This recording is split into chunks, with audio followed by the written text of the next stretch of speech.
রোজা থেকে আমরা কি মুভি দেখতে পারবো, একজন প্রশ্ন করেছে।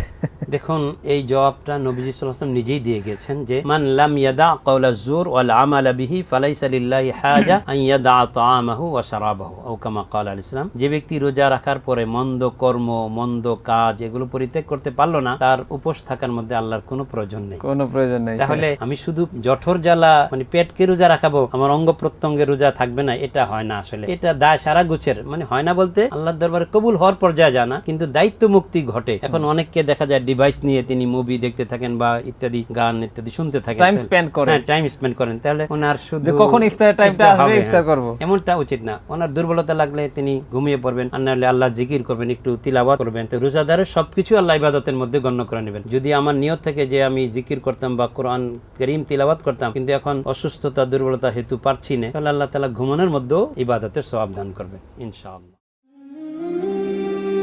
হেভেন টিভি, জান্নাতি আহ্বানী প্রতিক্ষণ।